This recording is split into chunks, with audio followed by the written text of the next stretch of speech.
আসসালামু আলাইকুম। আজকে আমরা কথা বলবো ডিফাইন মোমেন্ট জেনারেটিং ফাংশন, যাকে সংক্ষেপে বলা হয় এমজিএফ। তো ডিফাইন মোমেন্ট জেনারেটিং ফাংশন পড়ার আগে আমাদের গত ক্লাসের কিছু টপিকস জানা লাগবে। যেমন গত ক্লাসে আমরা যেটা প্রমাণ করেছিলাম, mathematical expectation E of x এটি করে আমরা কী জানছিলাম, summation x into P of x. তো এখান থেকে কি চলক এবং তার চলকের সম্ভাবনার গুণফলের সমষ্টিকে কি ম্যাথমেটিক্যাল এক্সপেকটেশন বলা হয়। এটা কখন হয়েছে? যখন আমাদের কি ফাংশনটা কী ছিল, ডিসক্রিট ছিল। আর যখন আমাদের ফাংশনটা যখন কন্টিনিউয়াস ছিল তখন আমরা লিখছিলাম কি minus infinity to plus infinity x of f of x dx. এটা ছিল কখন? যখন আমাদের কন্টিনিউয়াস র্যান্ডম ভেরিয়েবল ছিল, তখন আমরা লিখছিলাম কি integration of minus infinity to plus infinity x into f of x dx.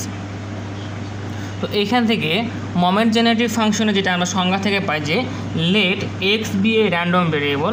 এখানে কি হচ্ছে যে এক্স হচ্ছে আমাদেরকে একটা র্যান্ডম চলক with probability function F of x. এর আগে আমরা প্রবাবিলিটি ফাংশনকে কী দ্বারা ফোকাস করছি, পি অফ এক্স।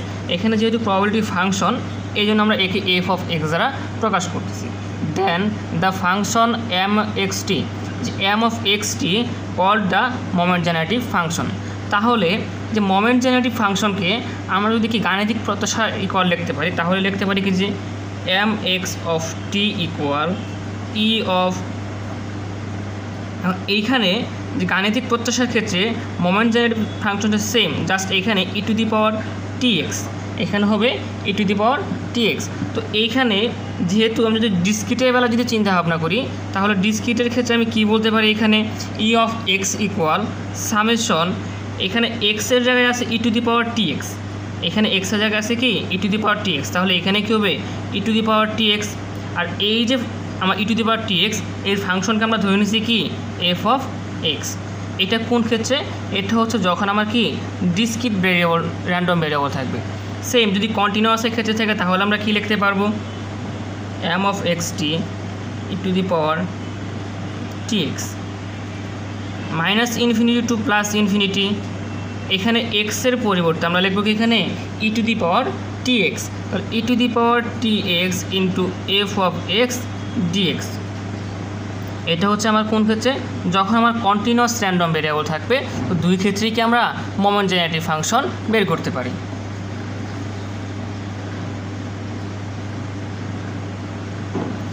এরপর আমরা যে প্রমাণ করব যে মোমেন্ট জেনারেটিভ ফাংশন, এইখানে যেহেতু ই to the power t x, তো আমরা ই টু দি পাওয়ার এক্স আমরা যখন একাদশ দ্বাদশ শ্রেণীতে পড়েছি তখন আমরা ই টু দি পাওয়ার এক্সের একটা ধারা শিখছিলাম। সে ধারাটা হচ্ছে কি 1 plus x by 1 factorial plus x square divided by 2 factorial plus x cube divided by 3 factorial plus x to the power 4 by 4 factorial. এইভাবে ধারাটা কি চলমান। তাহলে এটা ছিল কি আমাদের ই টু দি পাওয়ার এক্সের ধারা। তো এখানে ই to the power t x এটা ধারা আমরা কি লিখতে পারি, সেম জাস্ট এইখানে এক্সের জায়গায় কী আসবে টি এক্স, তাহলে 1 plus t x divided by 1 factorial plus যদি টি এক্স বসায় তাহলে এখানে t square into x square, তাহলে কী লিখতে পারি t square x square divided by 2 factorial plus t cube x cube divided by 3 factorial plus. এভাবে কি আমরা ই to the power t x যে ধারাটা, এই ধারাটা আমরা এখানে লিখতে পারি। তাহলে আমরা যদি এই ই টু দি পাওয়ার এক্সের যে সূত্রটা আছে এটা দ্বারা যদি এখানে যদি এক্সপ্লেন করি, তাহলে আমরা কী লিখতে পারি, moment generative function equal E to the power t x. এটা এখন যখন ডিসক্রিট ছিল তখন আমরা কী লিখছি, summation E to the power t x function of x. তো এইখান থেকে আমরা বলতে পারি কি যে ই টু দি পাওয়ার টি এক্সের ধারাটা যদি আমি এখানে বসাই তাহলে কী লিখতে পারি, সামেশন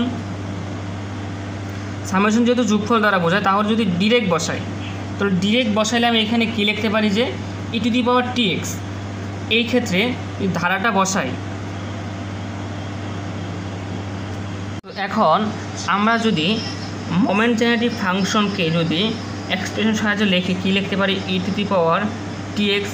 তো এটাকে ই to the power t x এটাকে ভেঙে আমরা কী লিখতে পারি, ই ইন্টু যদি ই টু দি পাওয়ার টি এক্সের ধারা যদি আমি এখানে বসাই 1 plus t x plus t square x square divide by 2 factorial plus t cube x cube divided by 3 factorial plus এটা কি আমাদের n সংখ্যক, তাহলে এখানে আমরা কী লিখতে পারি t x to the power r divided by r factorial.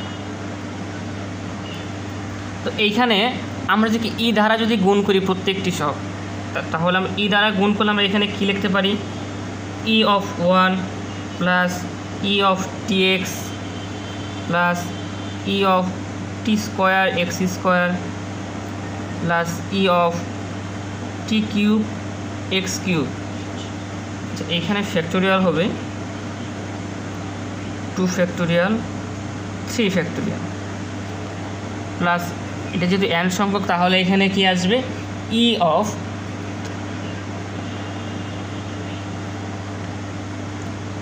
T x divided by r factorial, এখানে হবে কি আর। তো আমরা এটাকে যদি ই দ্বারা গুণ করার পর আমরা এই লাইনটা লিখতে পারি, তাহলে আমরা জানি কি যখন এক্সপেকটেশন অফ কনস্ট্যান্ট এইটার পরিবর্তে আমরা কি লিখতে পারি সেই কনস্ট্যান্ট সংখ্যাকে লিখতে পারি।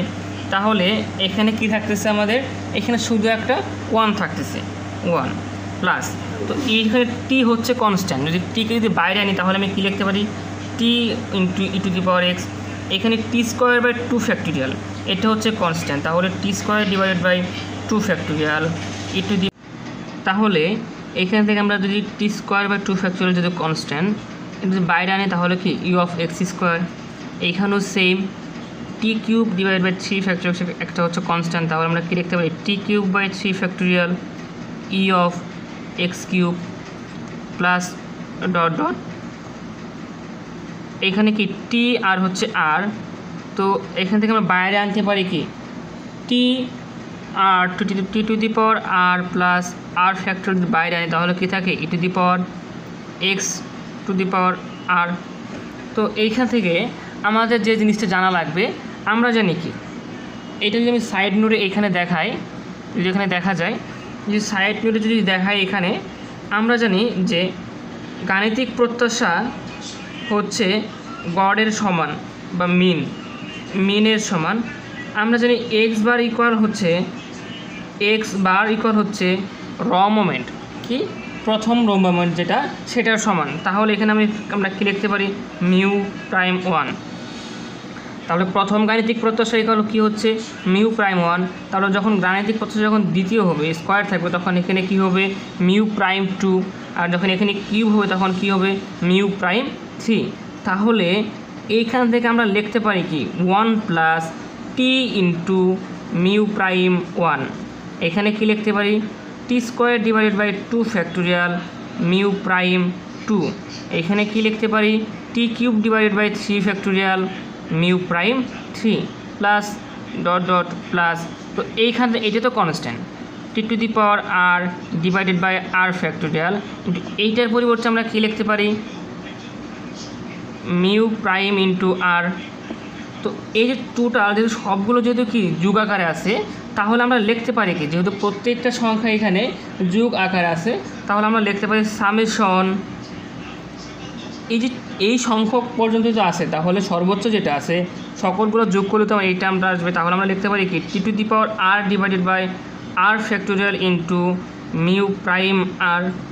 এটা সংখ্যাটা হচ্ছে কি যেখানে আর ইকুয়াল 0 থেকে n সংখ্যক পর্যন্ত, তাহলে এইখান থেকে আমরা বলতে পারতেছি কি যে moment generative function equal summation r equal 0 থেকে n পর্যন্ত কি t to the power r divided by r factorial into mu prime r. এরপর এইখানে আমরা যে কাজটা করতে পারি আমাদের যদি কোএফিসিয়েন্ট অফ যদি নির্ণয় করি তাহলে কোএফিসিয়েন্টের ক্ষেত্রে আমরা কী নির্ণয় করতে পারি এই যে টি এই টি এর কোএফিসিয়েন্ট হচ্ছে কি মিউ প্রাইম 1, তাহলে এখানে যদি দেখা যায় এখানে আমরা লিখতে পারি কি যে কোএফিসিয়েন্ট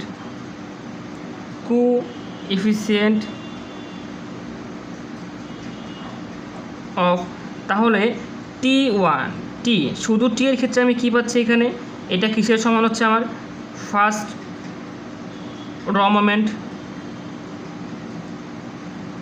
এটা হচ্ছে কি ফার্স্ট র মোমেন্ট।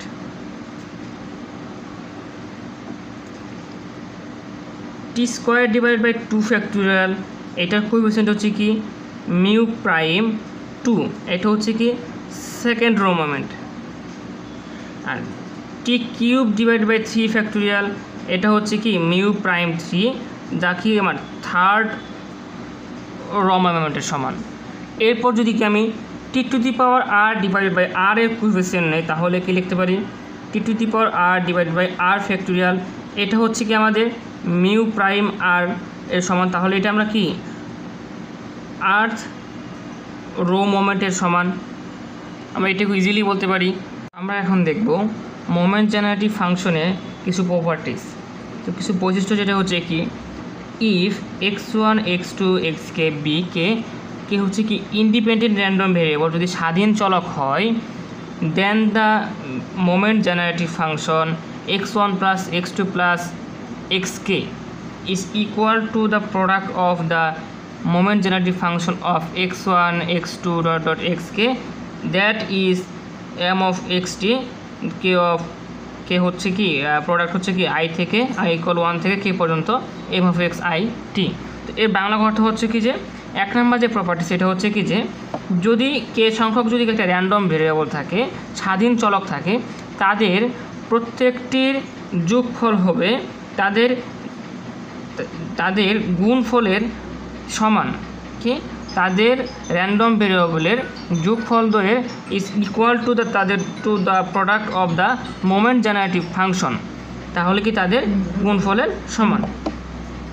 2 নম্বর প্রপার্টিস যেটা যে moment generative function depends on the shift or origin and scale of measurement, মানে কি যে মোমেন্ট জেনারেটিভ ফাংশন ওর মূল এবং মাপনের উপর কি নির্ভরশীল। এখন 3 নম্বর যে একটা প্রপার্টিস আছে সেটা হচ্ছে কি 3 নম্বর প্রপার্টিসের ক্ষেত্রে আমরা যদি কি স্বাধীন ভিন্ন চলক থাকে, let x and y are 2 independent random variable, তাহলে সেক্ষেত্রে যেটা হবে তাদের প্রত্যেকটির মোমেন্ট জেনারেটিভ ফাংশন ইকুয়াল সমান হবে, তাদের প্রত্যেকটির কি মোমেন্ট জেনারেটিভ ফাংশন সমান হবে। এইখানে কি x and y have the identical probability distribution. আমরা এখন দেখব state and prove that the additive property of MGF. তো যেহেতু স্টেটমেন্ট দিতে হবে, তো স্টেটমেন্ট থেকে আমরা কী বলতে পারি যে the moment generative function of the sum of a number of independent random variables is equal to their products to their respective MGF. মানে এর অর্থ একদম মূল কথা হচ্ছে যে প্রত্যেকটি স্বাধীন চলকের যোগফল তার কী হবে যে নিজ মোমেন্ট জেনারেটিভ ফাংশনের গুণফলের সমান। যদি ধরি যে if x1 x2 dot xn are independent random variables, then the moment generative function of their sum, তাদের যোগফলগুলোকে আমরা এটা পাই। তো এইখান থেকে আমরা কি সূত্র থেকে সংজ্ঞা থেকে কি বলতে পারি যে তাদের নিজ মোমেন্ট জেনারেটিভ ফাংশনের যোগফল, তাহলে কি m of x1 plus x2 plus x3 dot plus x1 of t পর্যন্ত। তো তাদের যোগফল সাম হবে কি তাদের নিজ মোমেন্ট জেনারেটিভ ফাংশনের গুণফলের সমান। তাহলে এখান থেকে আমরা কি বলতে পারি m of x t into m of x2 t into m of x3 t dot m of xn t, আমরা এই পর্যন্ত বলতে পারি। তো যেহেতু আমরা লিখছি এইখানে যেটি করে গুণাকার আছে, যদি আমরা প্রোডাক্ট নিয়ে আসি তাহলে আমরা এখানে এটাকে কী লিখতে পারি প্রোডাক্ট অফ, এখানে আই হচ্ছে কি আই, এটা হচ্ছে কি পর্যন্ত কে পর্যন্ত, তাহলে আমরা এখান থেকে লিখতে পারি কি m into x i of t. আচ্ছা, এখন আমরা এটা প্রমাণ করব যে কিভাবে আমাদের যে প্রত্যেকটি নিজ নিজ মোমেন্ট জেনারেটিভ ফাংশনের যোগফল তাদের নিজ নিজ মোমেন্ট জেনারেটিভ ফাংশনের গুণফলের সমান হয়। এখন আমরা এটা প্রুফ দেখব।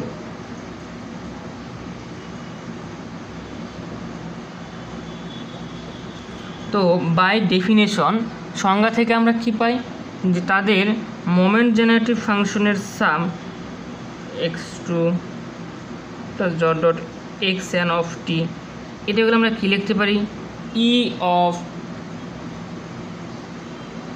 ই to the power t x1 plus x2 plus x3 plus dot dot plus xn। এটা আমরা তুলনা করছি এইখান থেকে, এম অফ এক্স টি, যেহেতু টি আসছে টি সংখ্যক, তো এইখানে টি হচ্ছে তার পাওয়ার চলে যাচ্ছে এখানে এক্স, তো আমরা এইখান থেকে এটার সাথে তুলনা করছি এর আগের ম্যাথে আমরা যে কাজটা করেছিলাম। তো এইখান থেকে আমরা কি করতে পারি, যেহেতু আমরা জানি কি পাওয়ার যুগ আকারে থাকলে আমরা কী আকারে লিখতে পারি, গুণ আকারে লিখতে পারি। তাহলে আমরা এখানে লিখতে পারি কি ই of e to the power t x1 into e to the power T x2 into e to the power T x3 into e to the power T xn, আমরা এই পর্যন্ত লিখতে পারি। তাহলে এখন যদি ই দ্বারা যদি গুণ করি তাহলে আমরা কি লিখতে পারি, e of e to the power t x1 into E of e to the power T x2 dot dot into e to the power T xn, আমরা এই সংখ্যকবার বলতে পারি। তাহলে যেহেতু আমরা জানি কি e to e expectation of e to the power t x1 এটা হচ্ছে কি ফার্স্ট মোমেন্ট জেনারেটিভ ফাংশনের সমান, তাহলে এম x1 টি ইন্টু এটা হচ্ছে কি সেকেন্ড ই x2 টি, আর এটা ডট ডট এটা হচ্ছে কি e to the power E into, এটাকে যদি চেঞ্জ করে লিখি তাহলে আমরা কি লিখতে পারি, m into x to the power n into t. তাহলে আমরা বলতে পারি কি, সুতরাং যে আমরা বলতে পারি এই যে মোমেন্ট জেনারেটিভ ফাংশনের যে যোগফলগুলো ছিল sum x1 plus x2 plus x3 plus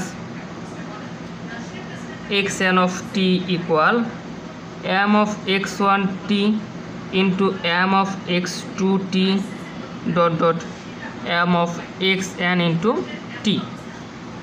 এটাই ছিল কি প্রমাণ।